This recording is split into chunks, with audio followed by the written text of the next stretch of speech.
I just pay taxes, and if you're like me, you probably got a little shock when you saw how much tax you already paid this year. I'm Pranay. I'm a salaried employee whose salary comes after taxes deducted. In today's video, I'm going to be sharing with you how I use HUF to save taxes. The idea is to simplify it so that it's not intimidating for you. You can go back, take small steps so that come next year, your tax liability is a little bit smaller. I also want to caveat that I'm not a CA. I'm just somebody who's been using this with the help of my CA. And so I'm sharing my learnings with you. Do consult your CA before taking any of this advice. With that, let's jump in. This channel is brought to you by the 01 Media Network by Zerodha. With their support, I'll be helping you spend your money wisely. Let's start with the first section. What is an HUF? HUF stands for Hindu Undivided Family. So if you are married, you and your spouse can form a new entity called HUF, which will be in the name of, like if my name is Pranay Kapoor, my HUF is called Pranay Kapoor HUF. As simple as that. It includes me, my spouse, and my son. Even if I wouldn't have a kid, I could have just made it with me and my spouse, and it could have been a new entity. Now, the way this works is that because this new entity is a legal tax entity, I also get a PAN card in its name. That PAN card really is a game changer because with that PAN card, you can now get a bank account in the name of Pranay Kapoor HUF.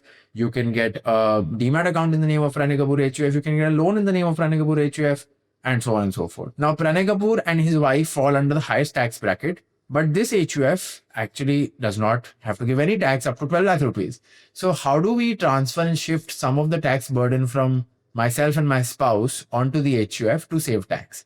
That is the crux of today's video, and that is what we're going to be discussing. And that is exactly how HUF helps you save taxes. So how do you make an HUF? Well, it's very simple to make an HUF. You need an affidavit. Your CA can help you with that. I'll tell you how I made it. I went to my CA. I told him, how much money will you charge to get my HUF made? He said 10,000 rupees. I said, please take 10,000 rupees, get my HUF, right? I could have gotten it for cheaper, but why I'm sharing this with you, because if you don't have the time like me, just throw money at this problem, get your CA or some professional to make this for you. They will apply for the PAN card for you. They will do the affidavit for you. They will apply for the rubber stamp on your behalf. You will finally have everything in place, because if you try and do it yourself and get stuck along the way, it's not worth it, because this 10,000 rupees that I spent I can get a much larger ROI on that in the long term because of the tax I'll be able to save. So please go talk to your CAs, get this HUF made. Do not try and attempt to do this on your own. Well, if you have a lot of time and you want to do it on your own, go for it. It's not that difficult, but I got my CA to make it for me and I paid him a fees for it. So it's pretty simple to get an HUF made. You will get the PAN card copy of the HUF. Once you have the PAN card copy of the HUF, just go to any bank account, preferably with a bank where you already have a relationship. I went to ICICI Bank because I already have a relationship with them, and then they made my bank account in the name of the HUF. So that's how I got my HUF formalities underway. Okay, in the next section, let's understand how can HUF help you save taxes. The way I've done this is I've broken down all of the different line items which typically constitute our taxable income, and I'll walk you through them one by one. Okay, so first is salary. Salary, I've written here, no, HUF cannot help you save tax. But I also want to be fully transparent on what's really happening. There is a little bit of a mixed bag here.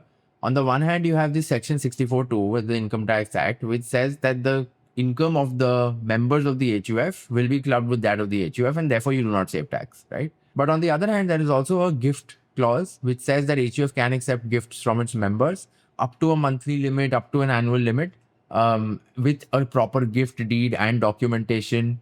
And then in that case, that income is not clubbed. And in that case, you actually can save some tax. But I don't think it's fully legal. I know people who do it. I know CAs who do this, who recommend doing this. So I would suggest check with your CA on this. What is that annual limit? There's also a cadence factor here. So it should not show that every month you are doing this 50,000, 50,000, 50,000, because then that could look a little shady. But I don't recommend doing this. I personally don't do this. There's a section 64(2) clearly says that the income should be clubbed, and any loopholes around this that people have found can cause trouble later on. So I would say be a little cautious about this. So that's on the salary front. I have said no, it can't help you because I personally don't do it, but I know people who do it. Well, the good news is that the other line items are much clearer and cleaner in terms of their jurisdiction and law. So let's go through those next. So we have other income sources. On the other income sources, it could be if you're a freelancer, you could build some of the amount into HUF, some into your personal account, and then, save tax there. In my case, the YouTube income that I generate through ads and so on, again, that goes into the HUF. My wife has been helping me out with the channel. You've also seen her on some videos. So it's legit. It goes into the HUF, and HUF helps save tax there because it falls under a much lower tax bracket. It basically pays no tax because it's less than 12 lakh rupees. as opposed to me and my wife who are in the highest tax bracket, right? So it helps you save income on other sources. Income from other sources can also include rental. And so if you have a house or if you have an investment property that you have, a commercial property or something that you have bought for the purpose of rental income, you could also consider buying that in the name of your HUF. It gets taxed at the tax slab. If the HUF's tax slab is lower than your tax slab, then again you'll save tax there. So income from other sources is a really good one for HUF. Third is stocks. This also includes equity mutual funds. Good news here is that yes, you do save tax with an HUF here.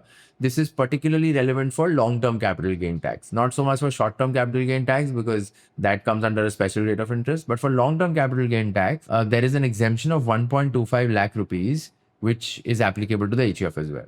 So if for example, in my case, if I have some stocks that I sell and I get long-term capital gains, Pranay Kapoor gets 1.25 lakh rupees of exemption. The exemption for Pranay Kapoor HUF is different. So if the Pranay Kapoor HUF sells long-term capital gains, has long-term capital gains, then they also end up saving tax, right? So that's the good part, that you get double exemptions. Fourth, dividends. Dividends are taxed at the tax slab of the taxpayer, and therefore my tax slab is much higher than my HUF's tax slab, and hence the dividends that the HUF generates are taxed at a much lower slab rate. And so, yes, HUF helps you save tax there as well. Finally, interest payments. If the HUF has invested in FDs or bonds or PPF and so on, or if it has lent money to somebody, then the interest that it comes again gets taxed at the taxpayer slab. If you are able to maintain the HUF's tax slab at a lower rate than yours, then you're good because you will end up saving tax there. So those are some of the common tax liabilities that people have, and that's how HUF helps you save tax across all of them. Okay,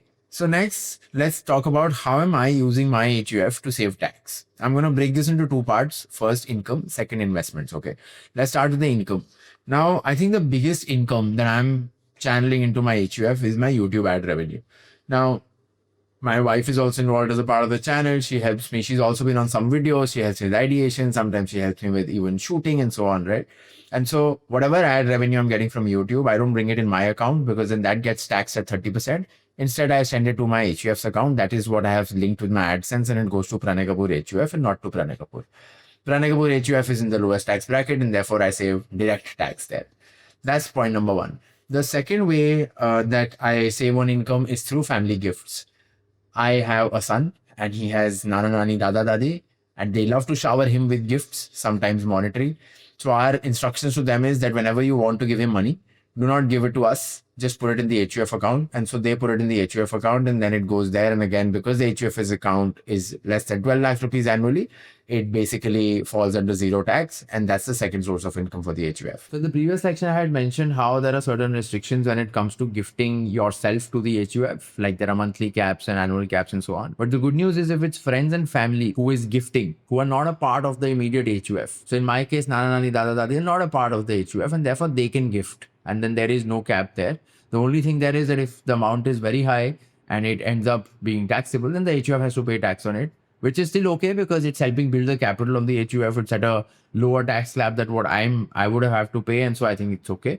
But I just want to call that out that gift has a segregation. Gift from self has limitations and requires a gift deed and a lot of documentation and monthly caps, annual caps, and so on. But gifts from friends and families who are not a part of the HUF are much easier and are actually allowed. So you can do that. The third source of income for the HUF is dividends. We have made a Demat account, which I'm going to talk about shortly, but the stocks that we own in the HUF, those generate some dividend and then that becomes the third source of income. So that's how I fund the HUF account, through these three sources. So now let's talk about investments. How am I saving tax on my investments in the HUF? The first one is a Demat account. I got my Demat account made with ICICI. The simple reason was that I have a relationship with them. Getting an HUF Demat account is not easy. It requires a lot of physical verification as a part of the process. And I just told my RM that please help me out with this. So they sent somebody, they got all the paperwork done and they made it. Probably not the cheapest account, but it's something is better than nothing. And I was willing to pay the money for the peace of mind. So that's my Demat account. Now, how that helps me with is basically with long-term capital gains. I've already spoken about this. There's that 1.25 lakh rupee extra exemption that I'm able to generate through the HUF. And so any long-term positions, any long-term mutual funds that I want to buy, I can just buy it using the HUF and get that added exemption of 1.25 lakh rupees. Next, same logic applies to mutual funds as well. We use the income from the HUF into mutual funds. And same logic, the short-term capital gain tax there on the mutual funds gets taxed at a lower tax slab than what it would get taxed if it was in my account or in my wife's account. Third and finally, debt instruments. If you're using HUF for debt instruments like an FD or a savings bank, and the interest that you generate out of that, even that is taxed at the tax slab. HUF is at a much lower tax slab than what I am at, and therefore I end up saving tax there as well on the interest that I'm getting out of this. One thing I also want to call out is that within debt instruments, if you want to do, say, a PPF, you can use HUF to do that PPF.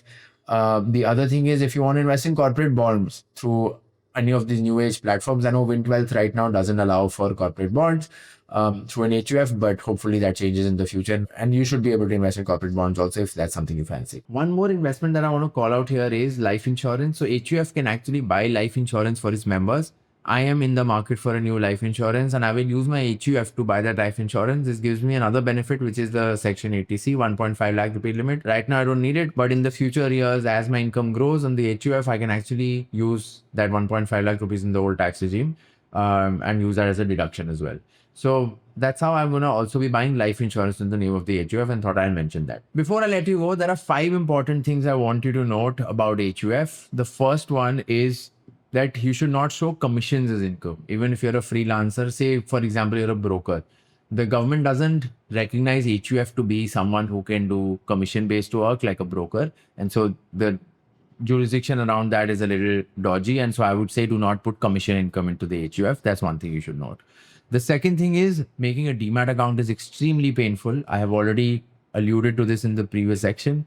I had also tried the digital platforms like Grow. It did not help much. It did not work out for me. And I had to finally do like a lot of physical paperwork. And so if you've been able to do it, tell me in the comments, but I would suggest going through a traditional broker here, even if it's a little more expensive, because the peace of mind that it comes with is a lot, especially for the HUF where there's a lot of physical verification required. They'll make you sign like some 40, 50 documents and all kinds of declarations to get your Demat account made. So, but it's worth it because once you start getting that income, how are you going to invest it, right? They're buying mutual funds directly from those websites is also very painful because their KYC won't have been done. And so you will probably need a Demat to buy those mutual funds also if you don't even want to invest in stocks. So yeah, getting a Demat is advising. Don't get ICICI because I've recently learned that on ICICI Direct, you can only buy regular mutual funds and you cannot buy direct mutual funds. You could get Kotak Securities that allows you to buy direct mutual fund. Third is no US investing is allowed via a direct broker like a Vested IND Money and Interactive Brokers and so on. HUFs cannot make an account there. I was personally very disappointed with this because I track the US markets and I invest there. But the way you can invest in the US markets through your HUF is via a mutual fund which is domiciled in India. And so that's your only option. Fourth, HUF can't be dissolved. It can only be partitioned. So at the time, if at the future you want to, split the HUF, you just make an affidavit and you decide the different assets of the HUF, how they're going to be partitioned across different members. And that's how the HUF is partitioned. Okay, the last thing I want to talk about is loan by the Karta to the HUF. This is another interesting way to fund your HUF. So for example, you're a Karta of the HUF and you want to buy a house worth say 1 crore rupees. Now let's evaluate 2 scenarios where on the scenario number 1, you buy this in your own name, you fall under the highest tax bracket.